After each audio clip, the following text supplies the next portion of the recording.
here, and this is Watch and Learn. We watch films and teach English. Brew a cuppa. We're about to start. Hello, Watch and Learn listeners. Here's Arthur and Xenia here. Hi. Just before we start discussing anything further, I would like to say that today it's been a week as we actually launched the podcast.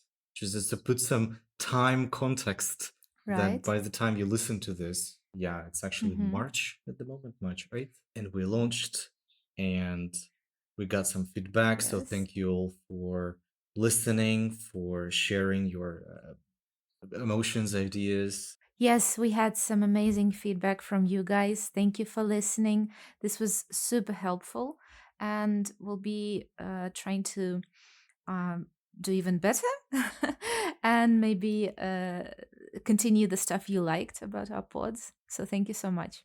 Truly. So if you're listening to this and for some magical reason you're still not subscribed, please subscribe. On like our YouTube channel, we got SoundCloud page, account, whatever, profile. Go there, leave a like, leave a comment. In the subscription, you will find also a link to our Telegram channel where there is a little bit of different content for talking, discussing something that maybe we don't do on this podcast. So join our community. It's fun. It's fun here. It's fun and games. Sorry. And we'll be putting some vocabulary lists there as well. And we will think if there's anything else that we can add to this pod to make it even more enjoyable. True. And there's going to be more. So, again, welcome. Just like that song. Yeah, welcome to the jungle. Have fun and games. So, okay. So do I just reveal what we're gonna... So today we are discussing a relatively recent movie, an Oscar nominee. Did they get anything? I forgot. I don't remember. Probably. No, it didn't. It had some. It was nominated for several awards, but it didn't get any. Unfortunately, yeah. A Complete Unknown. A biopic about mysterious Bobby Dylan, folk singer from the 60s. I mean, he's still there with us. So, as usual, disclaimer for all the spoilers. If you haven't watched the movie and do not want to be spoiled, get spoiled, go watch the movie first, or you can just stay with us and be ready for all the spoilers. But I'm not sure. I mean, it's like biopic. So it's like spoilers to the historical drama. I mean, it happened already. So I'm not sure how spoiling these spoilers are, but well, you've been warned. So we start with some general impression. So please be the first. So first of all, yes, I really, really enjoyed watching this. I'm not a fan of Bob Dylan. I do know some songs, but I have never really been a fan, never really listened. But, after watching this, yes, I added some songs to my playlist, and I really, really enjoyed it. Why I liked it so much? I think because it reminded me of another very similar movie. And I'm not sure. It feels like it was maybe inspired by it in a way. So I'm talking about Walk the Line. Have you watched it, by the way? Can I say something first? No, I haven't. Yes, I haven't sure. watched that, but it's the same director. Okay. That's me fact-checking something before we actually record. Okay, that explains everything. It's James Mangold. For the context, I mean, he's a big thing. I mean, this director, obviously, but he's not very, his name is not very popular. I think for the most of the listeners and just movie lovers, He's the guy behind Logan. Okay. This one of the best superhero films, yeah, about the Wolverine. And the previous one also about Wolverine. I think it's just called Wolverine. No, I haven't watched. I did not know about that movie. I mean, I saw that, like, the poster of that movie in your blog. Mm-hmm. Didn't know anything about that, and just today I think I learned that it's about Johnny Cash, who's also in A Complete Unknown, by the way. Yes. Yeah. And I think I want to watch now. Not sure when. I love Mangold's approach to a lot of stuff. I mean, I've seen Logan, obviously. I've seen something else. I'm not sure what else, but I've seen something else by that director. And it gives. I mean, this movie, like, I mean, if you know that that's James Mangold, like, yeah, like it's obvious. Okay, I'm gonna put it this way. It's not that I'm not prepared. It's just I, as someone who is experienced, I felt this director's hand, his style. Okay, well, there are definitely some scenes that are, I guess, similar for both movies, and also another thing that I really liked is that Timothy is actually singing. Yeah, with his own voice. You can hear his own voice singing the songs. Same for Walk the Line. Joaquin Phoenix is actually singing the songs, yeah, with his own voice. And he insisted on that. I think that's amazing. For me, this is the thing about like movies with a lot of singing, that if you put like a song in it, and the actors can be just opening their mouths or something, for me it just isn't worth watching something like that. And when you know that it's an actor you like and he's also singing, wow, that's a very nice feeling. And another scene I liked very much, when I was sitting and I was like, oh wow, when he's singing with this other singer, with Joan what's her Baez, I name? believe. Joan, yes, at the same time, they're singing a song together, like in a duet. Yes, that's an amazing scene. Something we also saw in Walk the Line, and a scene that I really like. So, what was your impression? I want to start with the the fact that I think this is the movie that I'm actually starting. I'm becoming a fan of Shalom. Finally. Because he was, I mean, yeah, I mean, Mhm. of course, yeah, I've seen him in a lot of things, but I think in my case, it was the situation when, you know, like some new faces appear in cinematography or music industry or pretty much whatever sphere, Mhm. and they're good, obviously, and then you start seeing them everywhere and you kind of start hating them for this. It's Mhm. like, don't we have other people, you know? But for this movie, I mean, I've like while watching, I grew to respect Chalamet, and specifically for impersonating Mhm. talent. I mean, I think for our culture specifically, I mean, you Mhm. said that you don't know much about Bobby, like you've never been a fan. Same for me, and I think it's going to be the same for a lot of Russian Mhm. people, because like Bobby was not a big thing in our culture, and opposed to the Beatles, for example, yeah, which were happening like time-wise at the same period, you know, so the 60s, and and but like I've seen some videos with Bobby, maybe some like parts of some, like, you know, interview maybe from the news or something, and I believe that Chalamet did a great job actually using everything that he's got, like his look, his um, charisma, his voice, to impersonate Bobby to the maximum. I don't know, to the maximum likeness. While watching, I was googling like Mhm. this and that people. understanding they're like real people, like Seeger, Johnny Mm-hmm. Cash. I mean, I know Johnny Cash. I actually like Johnny Cash. And in general, the film crew, they did a great job of like casting very Mm-hmm. very I Mm-hmm. mean, the actors and actresses, Mm-hmm. which Mm-hmm. very look-alike of the real people, and all the people who sing there, like Edward Norton, and this Joan Baez actress. I'm not sure what her name is. Agree.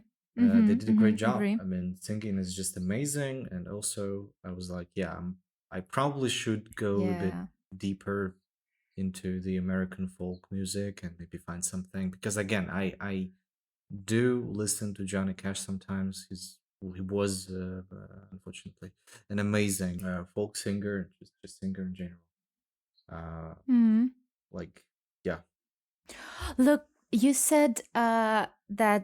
Well, I agree that Chalamet did a great job playing this role. Yes.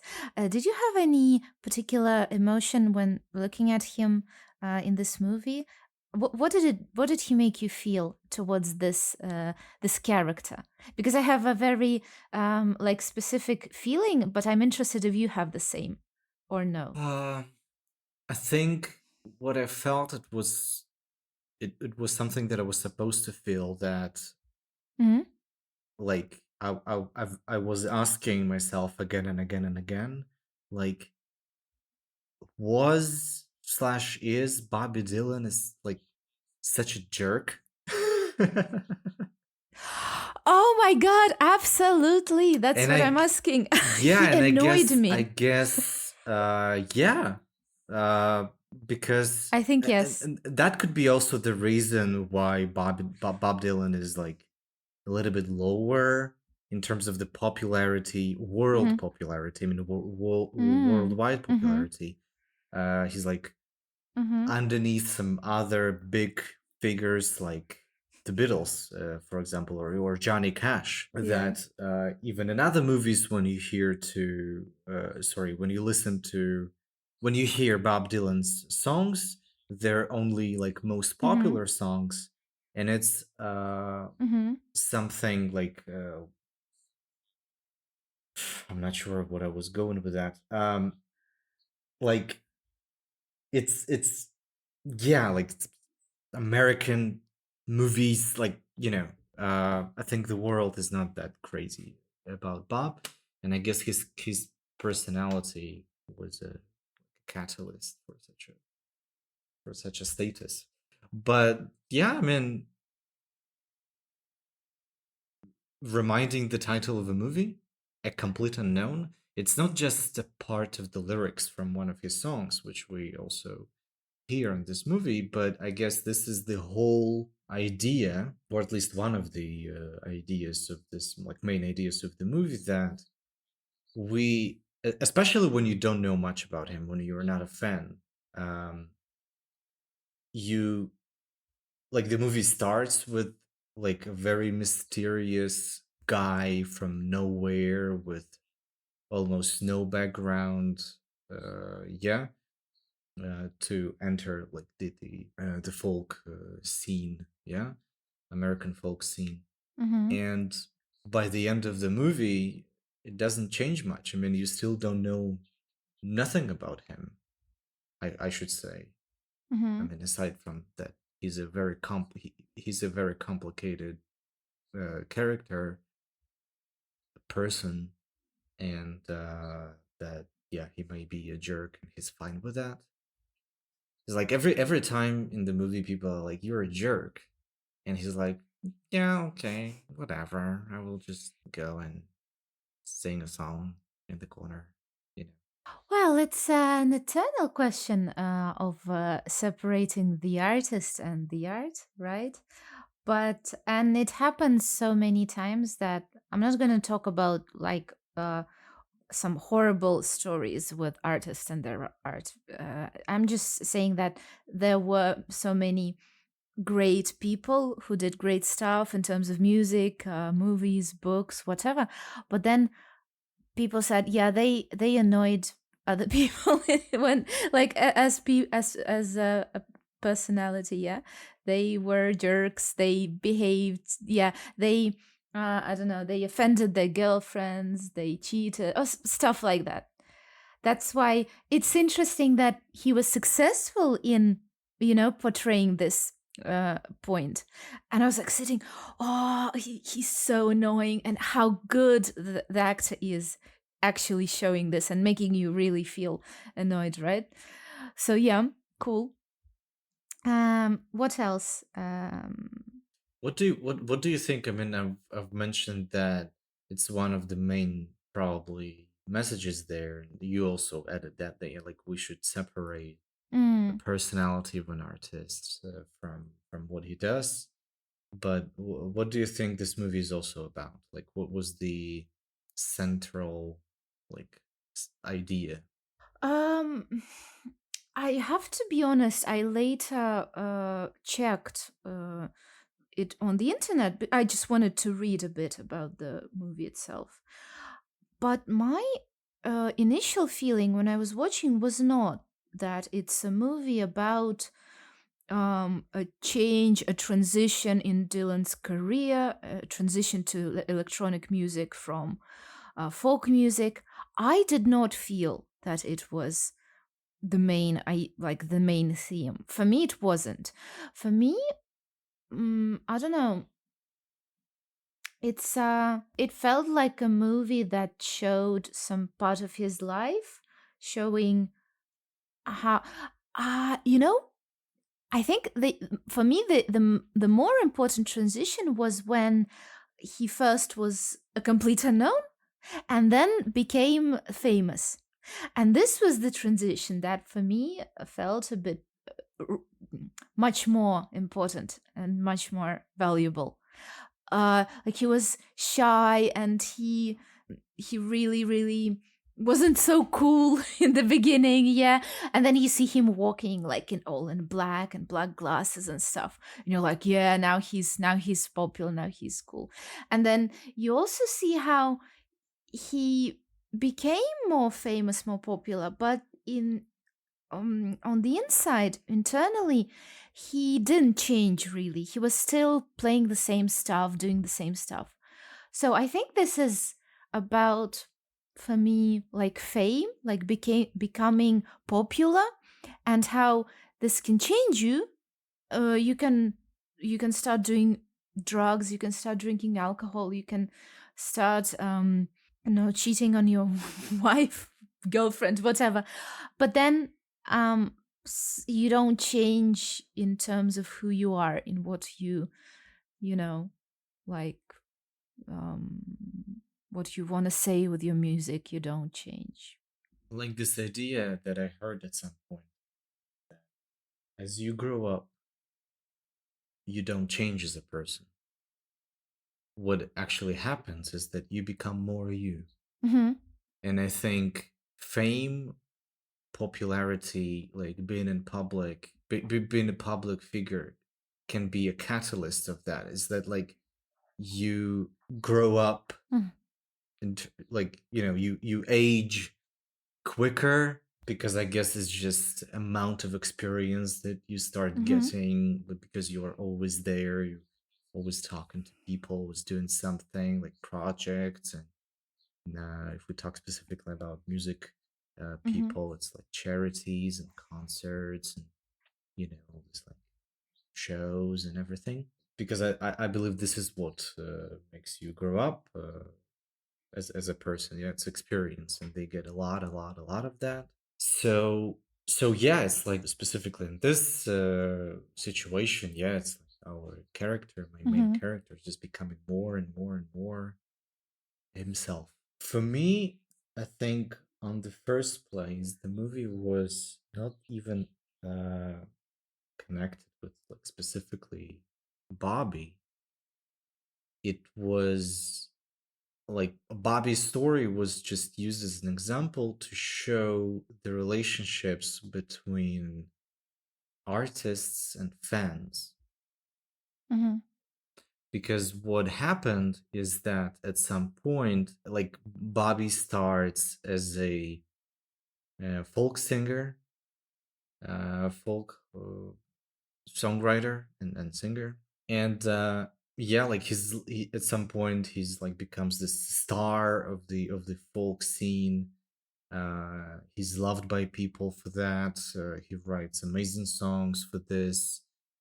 This not like traditionally, conventionally epic, but still like contextually epic moment when in the movie everybody learns about the death of John Kennedy, and the next thing that we see in this movie, he attends this festival. Don't remember the name of the town. Newport Folk Newport, yeah, Festival. thank Yes. you. Newport Folk Festival, and he sings this his most iconic song, "The Times They Are Changing," and you feel you understand why he was so loved by folk community, because I think it's like we can sort of compare uh, folk scene in America with some like songwriters in Russia, for example. Yeah, like all this like Grushinsky festival and everything, like all this also like tours, yeah, and music, and it's different, but same in terms of that.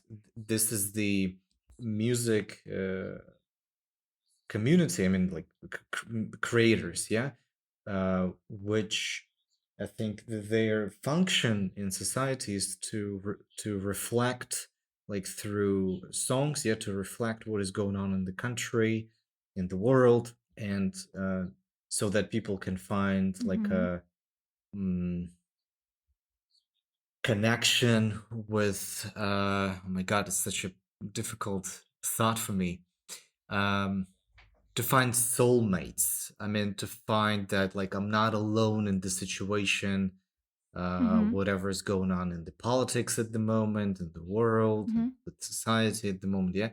So that you feel that, yeah, like there are more people, other listeners, yeah, like other fans and the artists, and they create these beautiful songs, very meaningful ones. So yeah, I mean, you understand why people loved him. And then what happens is that I mean, in the movie, and I guess like in real life, what happened is that I don't want even to say Bob Dylan, but like because it's a thing that happens very often. The artists, the loved artist, decides to sort of change the direction because this is how they feel at the moment. This is what they want to create at this particular moment, and this move is considered like a like the guy is or a woman is a traitor to in the movie there is a moment when closer to the end when Bob sabotages the same festival with performing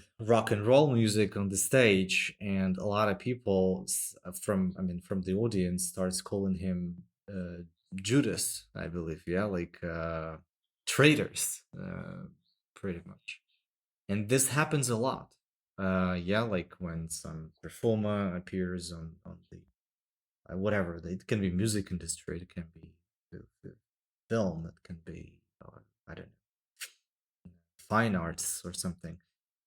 Uh, yeah, like people grow to love something what artists create in the beginning of their career, but if they decide to detour or change their direction and like start doing something completely different, people are mad in masses about that. And yeah, I just had a thought. Look, I do agree with you about stuff like that, kind of unifying people, and music is really a really strong thing that can help you in some difficult life situations, or when there's a lot of insecurity, when something is happening. You find solstice in music, right? And I really understand that this kind of tradition, this habit of going to the same festival every time, hearing the same old songs, yeah, over and over again. This is a place of kind of safety for people. So they come there and they say, "Oh, we want to hear this song, the one we've heard 10 times before, 100 times before. It's very interesting that you see how, and he, Timothy, I mean, he showed it really, really well, how he doesn't want to play the same thing all the time. Like he's, oh, I'm going to do something new today. I'm going to do new. Let's hear the new stuff. And this is something he really wanted. He really, really wanted, I feel, to show new stuff, to sing new stuff. It was boring to him, for him to do old stuff all over again. But here, like, it's the choice you make between pleasing the audience and doing what you want as an artist. Of course, an artist like that will never want to please the audience, but will try to do what they want. For me, this transition to electronic music is, he really wanted to try, and see how it goes. The audience was like, no, do the old stuff, do what we heard 100 times, and we came back for it, So, but it's like, I think it happens a lot in music with artists. True, and I think this is what defines great musicians. I think that they don't stagnate, they move on, they experiment. I think I can say for both of us, like we have the same favorite music artist, Serj Tankian, and I've been a part of that audience shouting Judas, Judas, but like towards Serj for quite a bit of time, when I think it was his second or third solo album, which was completely different from what he had done before. And I was like, what is going on, Serj? I mean, but with time, you understand like the value of such creativity. I mean, and start understanding what it means for the artist. I mean, people grow, they change their opinions. Maybe they just want to be like not to stagnate, and just do the same thing over and over again to become this sort of a assembly line of doing same shit. So it's, I mean, the movie about Queen, the Bohemian Rhapsody, it's pretty much the same structure there. Like somebody unknown, strange weirdo enters the scene and starts, how to say, well, I mean, with Freddie, I think that was more intense, of course, but starts dictating like new rules. I mean, not even dictating new rules, but breaking the old tradition and doing something crazy, doing something new. And this is what makes and Freddie and Bobby here, like, I mean, in this movie, I mean, in Bobby's life, what makes them great. Yes, of course, and that's what we expect of them. To be honest, we as fans, we don't really want to always hear the same stuff. Sometimes we want something new. That's great. True. But it's like, I mean, it's like two opposing entities in everyone that like we love something so much. It can be absolutely anything. Music, film, video games, talking about myself here, that you consume something that you love. Well, maybe it doesn't work the same way with all the like types of media, but at some point you're like, I would like to have more of that, but there is no more of that. I mean, the song is like 3 minutes. There's not going to be a longer version of the same song. You play this game, you finish this game, there's not going to be more of the same game, so you just play it Mm. over and over again. You play the same song over and over again. You watch your favorite movies over and over and over again. And but at the same time, there's this kind of opposite side that would like to learn, hear, play, see something different, same but different kind of a situation. But everything develops, everything evolves, and it becomes better. And sometimes it means that it's different. And yeah, so this movie shows that perfectly. Like we have this community of folk dinosaurs, like Seeger and this I don't remember his name, unfortunately, but this artist who's in the hospital, who actually I think approved everything Yeah. Bob did. I mean, it's not that he says much there, but I mean, just through acting, you kind of understand that, like, he was He did. at the end, he Yeah, was I think, proud yeah.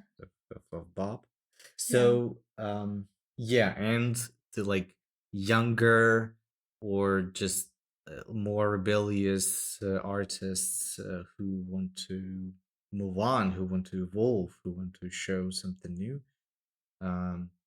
Yeah, it's not exactly Bob's. I mean, it's difficult to credit Bob for this because even in the movie we hear like what was the catalyst for such a rock and roll revolution. It was the Beatles. And yeah, and like how this old folk community hate them, and it's like they consider it to be not, let's say, not what, I don't remember, but like not natural, like artificial electronic sound. Like what is that? It's not like it's not real. An acoustic guitar, I guess, and this mm, very simple like structure of the song itself. That's just the singer, who's a songwriter, and then the guitar, maybe a duet. That's it. Yeah. You will have this, I say, eternal fight between old and new. It's going to be forever, yeah. In a lot of professions as well. When we started, I know, teaching online, it was something new, and people said you can't teach online.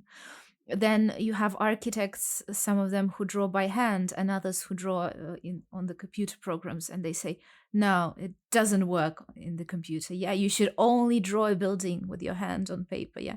And then you have all these different ways of fighting with new, but saying that old is just classic and you're not going to do it better. And then you see how these guys introduce new stuff, and it becomes classic then. So I think that's yeah, it's interesting to explore in this context, in music, in his story. But I also have to say he did an amazing job in general.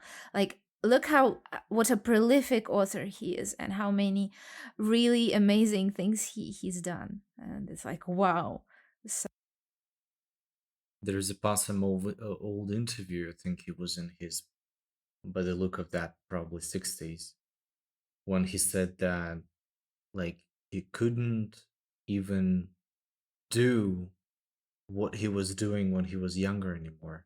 I mean, he was asked like, how did you write those like songs? And like, I don't know. It just happened once, and I try to do that again. I can't. So it also represents this like evolution of an artist, that like you did something great, and if you try to repeat it, that's not going to happen. So you need to move on. You need to find something great in a different form. Yeah. And nature works like this. Yeah, I think, yeah, we had this like magnificent creatures of like this dinosaur era. Yeah. Then they disappeared, but it doesn't mean that the next forms of life were hideous. I don't know. They were like bad. Like no. mm-hmm. Uh Yeah, so like folk music of like that particular type, yeah, like American folk music of that time. It's like dinosaur. There's still a lot of people who love dinosaurs, Mm-hmm. and like the question, "Who's your favorite dinosaur?" Yeah, like there are a lot of jokes about that. Like people don't ask you who's your favorite, what your favorite dinosaur is anymore, and that's that, yeah. But it doesn't mean that like later this saber-toothed tigers and mammoths and like were not that good, or like, the animals that we have now. Mm-hmm. Sorry for this strange simile here, but I mean, it's just everything works like this. That change. Mm-hmm. I think I actually heard that idea somewhere. Maybe that was a movie or something. Oh my god, I don't remember. That is the it was in Shantaram. Oh. Like something about evolving. Mm-hmm. Yeah, for those who doesn't know, Shantaram is a book about whatever. Like it's not the place for that here, but the guy is the Australian guy lives in India. Mm-hmm. There is a lot of pieces of Indian wisdom there, and there is this dialogue. I mean, with Katar Bai, Yes. when they're talking like what is God and what is the driver of life, Mm-hmm. and he says something about maybe I'm wrong. You can correct me in the comment section, of course. But that was something like about change there, yeah, evolution. That like this is the driving force of like Mm-hmm. everything, Mm-hmm. and this is God. Mm-hmm. Truly, yeah, something like that, something about life. That like if it, so the same for pretty much everything in film. I mean, like I'm sure you know how people were like mad when somebody decided to introduce sound to film. Mm-hmm. Mm-hmm. Charlie Chaplin was against that. Yeah. Well. Even, but then I mean he did this like the Great Dictator, I believe Mm-hmm. the Mm-hmm. movies, for example, like an homage to a guy with a funny mustache. So yeah, I mean, so that's the I guess that's the juice of this film. Also, a greater idea that everything changes. The times they are a-changing, right? So everything changes, and to the Absolutely. better. Absolutely. To do the better, always do the better, because I mean, only the strongest survives in arts. We can say that only the um, best thing survives, and people gonna love that. So Learning new stuff is also changing, I think. What does it mean in this song, A-Changin? Did you? yeah, I did a research in that. I mean, I've heard that a lot of times. I mean, this song, the times they were changing, I've known that for years Mm-hmm. From the movie The Watchmen. Mm-hmm. It's there also. So yeah, a short information about what it is for the language. So a plus verb, yeah, this like a schwa sound before the verb. Mm-hmm. It actually indicates that an action that this verb represents is beginning Mm-hmm. or is already underway. Mm-hmm. So that's why when he sings like the times they are changing, he means that it's going on already. Even though we have already this present continuous in this sentence, Yes. it's like highlights the process, yeah, that like something is in the middle of something, yeah. Mm-hmm. And it's an obsolete thing in English. I mean, you don't hear that a lot, of course, these Mm-hmm. days, but it's still a thing in the Appalachian. There are different versions of the pronunciation here. So the Appalachian region in the U.S. Mm-hmm. I believe Bobby is not from those from that area, but it's still a thing there. And it's not just Bobby. It's folk music, folk songs in general. They still use that because that region, the Appalachians, is the home region of folk music in America. So like they're using that in tradition and sort of like to have the connection with the roots, and it's like a folk thing in general. But it's not everything that I want to say. This thing itself, like why this specific form for that? So this thing itself, I mean, put an A for the verb, originates from the continuous form, the continuous structure in the Middle English.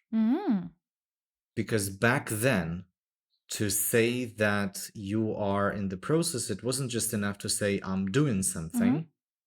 You were supposed to say I'm on doing something. Oh, wow.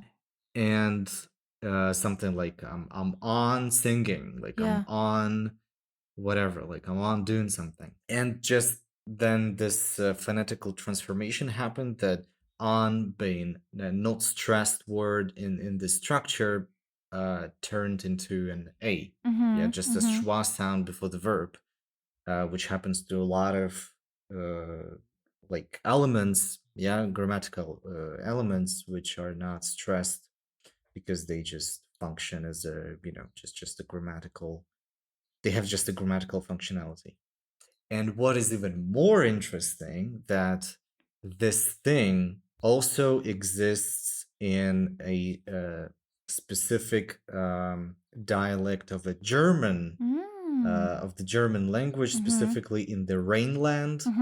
I don't know, Rhineland, whatever. You can throw tomatoes. German dialect, they have pretty much the same thing.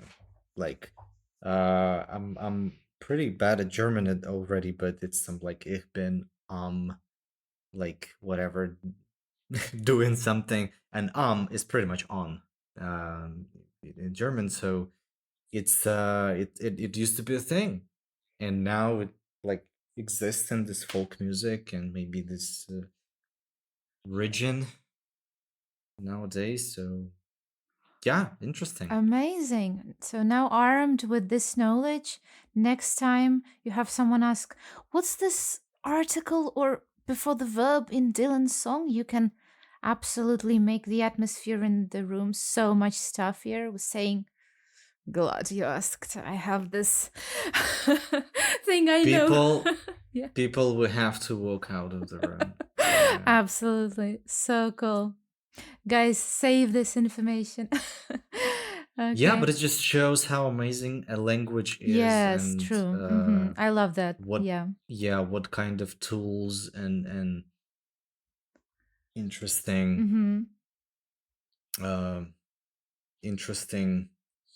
tools people create to be more expressive and more specific, and and it's all in desire to be understood as close as possible.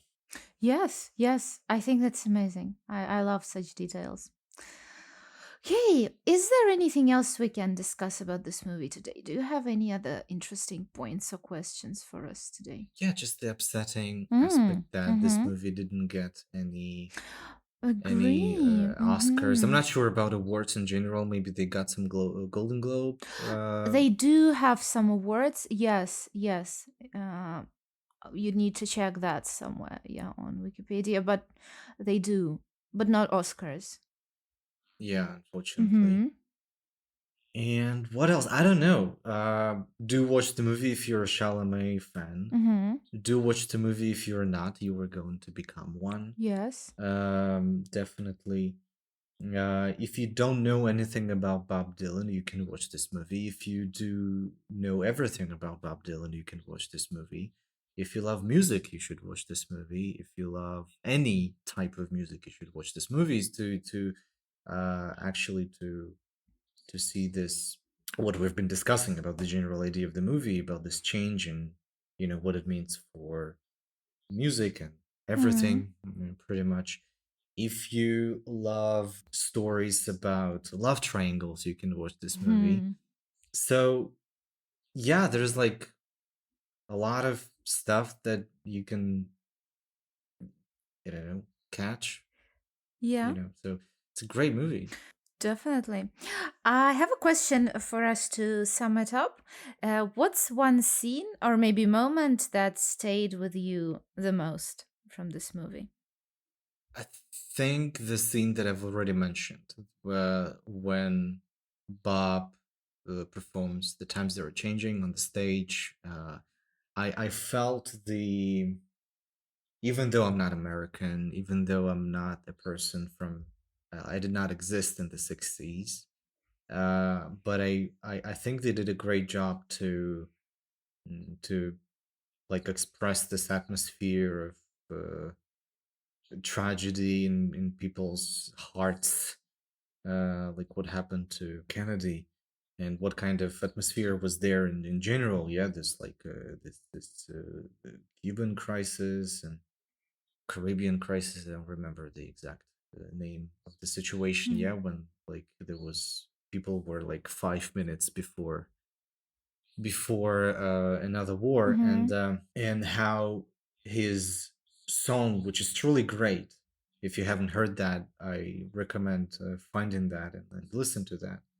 Um, how just a song healed people's, at least those who were in the audience, souls. I mean, they were so grateful. I mean, you could see that how they were so grateful, to Bob for such a piece, and it resonates with me because my most favorite line from any song ever, all the time, is by Serge Duncan when he sings in one of his songs. He sings that like, wouldn't it be great to heal the world with only a song? Mm. And I think this line is just matches the situation. It's nothing else. Like he was with that particular song, he healed the world, and that's an amazing talent. If you can do something like this, if you can heal people, heal world with whatever you do. Yes, I agree. Yeah, definitely Anything for is. you there? For me, I wouldn't say it's the most amazing moment, but it's still something that made me, reflect and think.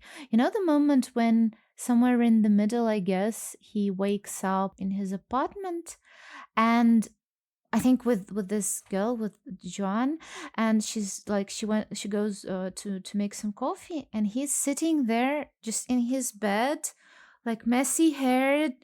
I'm not talking about even going to the bathroom or having a coffee. Nothing. Just takes his guitar and starts playing. For me, it's like a perfect portrayal of how music is so important in your life that nothing else matters. You just do music all the time and you wake up and the first thing you do is you take your guitar and you start playing. For me, it's just like this is how a musician lives. He wakes up and he starts making music. I'm sure he still did it when he was asleep. He was still dreaming of some music. So for me, however we discussed, however he was behaving not so very pleasantly, he is such a great musician, and you can see that. And I think it's so well portrayed in this movie. Yes, this is a must see. And also, if you've never heard or if you're not a fan, check out his songs. Really, the one you mentioned, it's gonna be in the top like 5, top 10 songs, so you'll find it right away. So that's that. Yeah, Yeah, nothing to add. Watch the movie and let us know what you think. in the comment section. Again, push that subscribe button, push that notifications button. Yeah. As you may have already noticed, the other podcast is released every 2 weeks. Mm-hmm. And between that, there is a lot of interesting stuff in our Telegram channel, so please join that. Comment. We're sincerely interested what everyone thinks about this and that, so let's have a conversation. Yes, absolutely. So thank you so much for this. Yeah, see you in 2 weeks. Bye.